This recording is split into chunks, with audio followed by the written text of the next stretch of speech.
made it past TSA, baby. On the way. And also, for those of you that are worried about holiday travel, apparently the day before, at CBG in particular, it ain't so bad. The drive here took 20 minutes shorter than it would. Mind you, this is Wednesday before Thanksgiving. And then the TSA lines were pretty chill too. So, all in all, what is it, like 6 p.m., something like that? Maybe 5 something? Our flight's like 8:40. So, fingers crossed everything's gonna be chill onwards. We're about to get on the flight. I had a chance to get into the Escape Lounge. My mom bought some overly expensive tickets, in my opinion. But at the end of the day, also very, very important to realize if you have an opportunity, take advantage of it. So I had a lot of phone calls, had a lot of really cool stuff that happened. Building out the team for actually 2 companies that I'm the chairman of the board of. And it requires some phone calls, and it requires a lot of strategic initiative. We're really looking forward to seeing what awesome benefits. First time I've been on a flight that's probably going to be cooler than the rest. And I'm excited. So CBG is pretty cool. Got my mom in the back on her own phone calls. And I'll show you the inside of the plane too. Peace. For those of you that are wondering what this is like, that's where most people go. And this is where I get to go. So you have all this stuff. Get all this stuff. Look at all this stuff. This is the stuff that money buys. So we have found a toy underneath our seat. As it turns out, some seats over, there is a child. A very, very young child, probably less than a year old. Definitely less than a year old. And I have a nephew, so the grandmother is exceptionally excited about finding this toy. And this will travel with us through London. And it was found under her seat. It's a beautiful thing. Bye-bye. Thank you very much. We have just arrived in London after actually being able to sleep horizontally, which is very, very strange, but very useful. So I'm just waiting here. Next one, you go past Sabina, Victoria.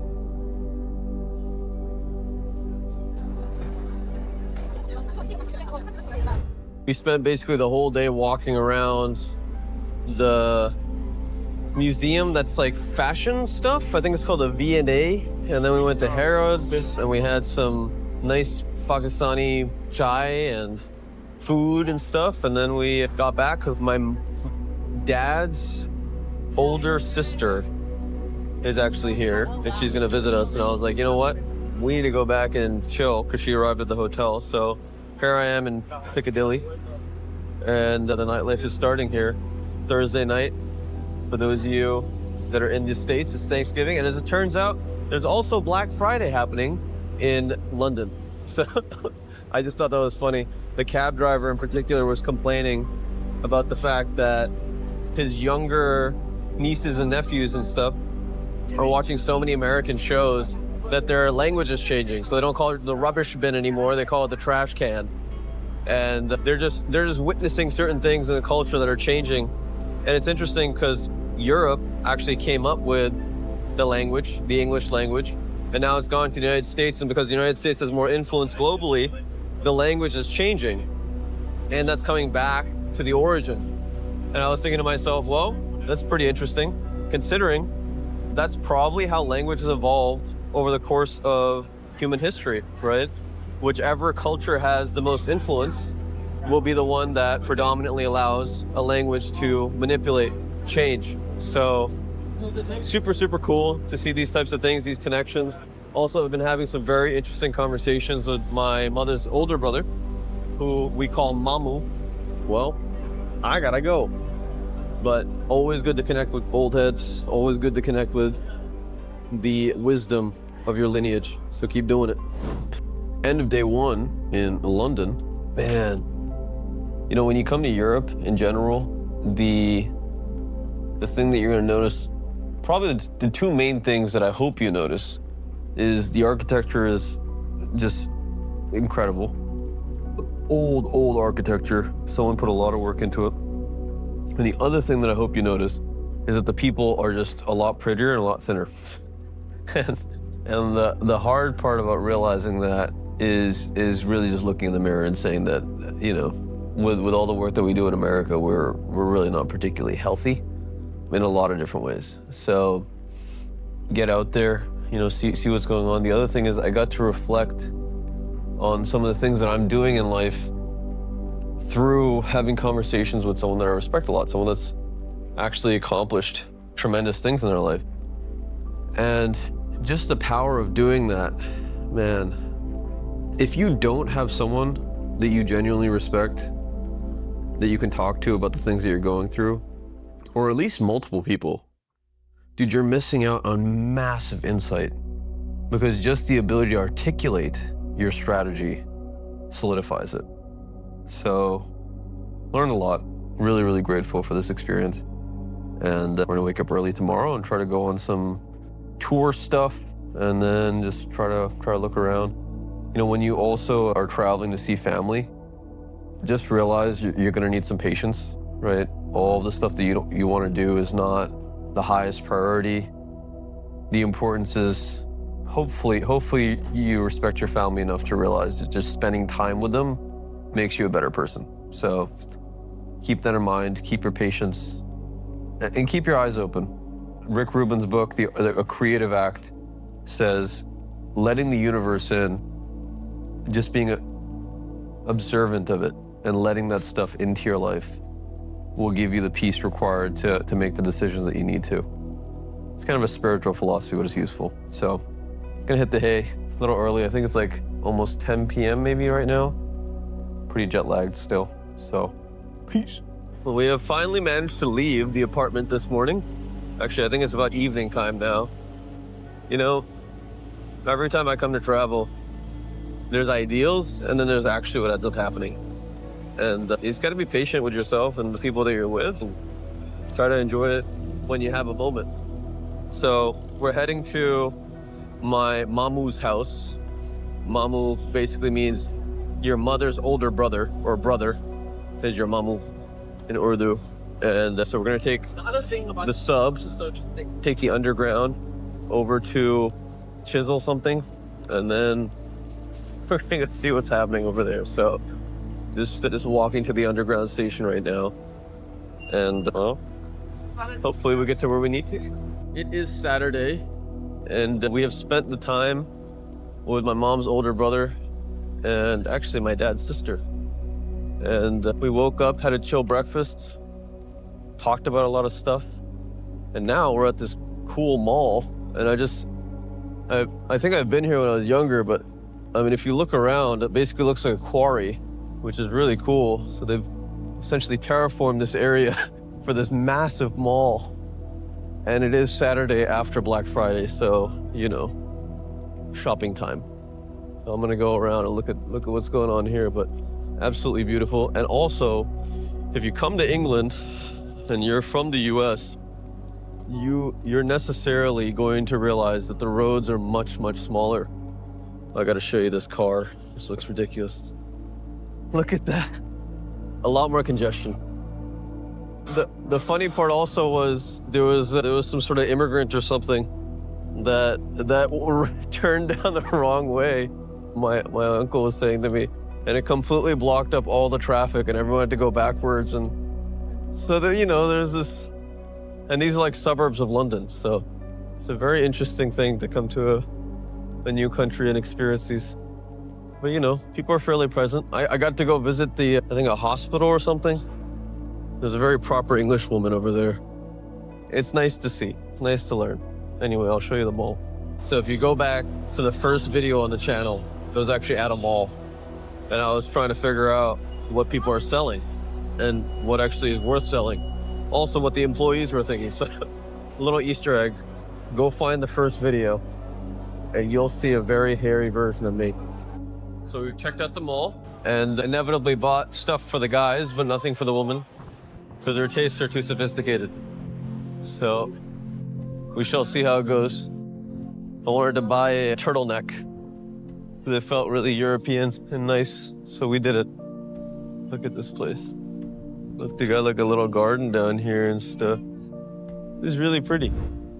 Out of all of the places that I've eaten in London, this is probably the coolest place. Cocoa, right on the shoreline here, is some serious shit. So you guys gotta come check this place out. Food's not super expensive, but it's incredible. And then there's plenty of nice things to do around here, like having the London Bridge right in the background here. So absolute pleasure coming here. And again, the only way that you're gonna find out about places like this is either watching a vlog like this or having people around that have been here. If you go to a place, make some friends that are locals. It'll change your whole perception of the place. So, Cocoa, I believe on the South Bank, worth coming to. I have now spent a week in London after not being here for about 8 years, I think. Takeaways. I'm speaking a lot more slowly. I'm speaking at lower volume than I usually do. And in general, I feel a little classier than usual. People are dressed better here. They seem to be a lot more lax than the United States. And the reason is, I've realized, it was more of a welfare state. And they actually provide a lot of really nice benefits to their populace. You know, if you're a socialist in general, you might have a hard time thinking of the merits of the other part of things, but the reality is we necessarily have to consider these new perspectives, right? But I've had a lot of fun, actually. It was a really chill time in London, in the sense that if you see all the architecture of the major sites, well, what else are you gonna do? So my recommendation for those that are wishing to come to London is for sure take a hop on, hop off bus tour. For sure appreciate the artwork and the architecture. For sure appreciate the various different types of people and the way that they dress. And try to understand the historical context of certain things. So a couple ideas that might be of interest to you is the monarchy in general does not have very much control over anything these days, but it still has a tremendous amount of wealth. And if you think about it, the monarchy's been around for 1,000 years, right? So wealth is not really just built over one generation. When I was talking to my uncle, he was saying that wealth is really built over 3 generations. If you can maintain or ideally increase over the generations, you will necessarily land your family in a position that it can continue this trend. However, the difficulties of this are maintaining that culture, maintaining and understanding the norms, right? When the royal family has so many people looking at it, it necessarily has to maintain those norms. But that was something I took away. The other thing I took away, which I might have put earlier on in this video as well, is the importance of realizing that new cultures that arise in humanity, depending on how well they are marketed, essentially, how much attention they take from the rest of humans in the world, that will determine the amount that they're able to infiltrate what's going on. For instance, Black Friday is traditionally an American tradition, right? Something that happens after Thanksgiving. Again, an American thing. But as it turns out, it's such a good business move that the Europeans have taken it too. And it makes a lot of sense to do these types of things. By the way, I'm walking around the duty-free section here. Hopefully you've seen some of the B-roll of how much shopping goes on here at Heathrow. And actually, I would recommend, if you're looking to shop, go the duty-free route. Other places I don't like so much, but it's a pretty good idea around the holidays to go duty-free and also get the discounts. We also went to Harrods, which is a pretty big fancy mall in London. So if you're kind of you like to have luxury things in general, that's a really nice place to check out. And they have a really nice selection of different brands and things. So yeah, my biggest takeaways from London, besides the actual aesthetics, the architecture, the artwork, are entirely based actually on my experience talking to a family member that I don't get to spend very much time with, but has tremendous prowess in his career as a psychiatrist. I got to take away the importance of sending Christmas cards, for instance. I got to take away the importance of considering all aspects of things and being slow to make decisions and how much time it can take to actually establish the things that we believe are going to be fast. For instance, we overestimate what we can accomplish in a year and drastically underestimate what we can accomplish in 5. Well, some of the things that he's very proud of, he actually established over 10 years, which is kind of a powerful thing, right? At the end of the day, if we don't have that patience, we're probably not going to get there. So it's going to take a little bit of a grind, and it's going to be important to stay grounded the entire time, but also to realize that, yes, it's going to take time, guys. It's going to take a lot of time, just like the monarchy, just like anyone that's established some sort of cultural importance, some sort of generational wealth. When you come to these old places that have once ruled the world, you realize the families had to think in this way, or at least someone along the line understood this concept as young people. And young people to me these days is basically below the age of 40. You're young. My uncle was saying that we basically live to 100 years now as humans, which is fascinating because we didn't have that before. We didn't see that in humanity. So consider these things. If you're healthy, if you're happy, you're probably gonna live that long on average. Got a lot of stuff to do. Got a lot of patience to accrue, but for the most part, without a vision, without good people around you, it's gonna be very, very hard to actually accomplish those things. So stay at it, my friends. Actualize your potential catalyst. This world needs you.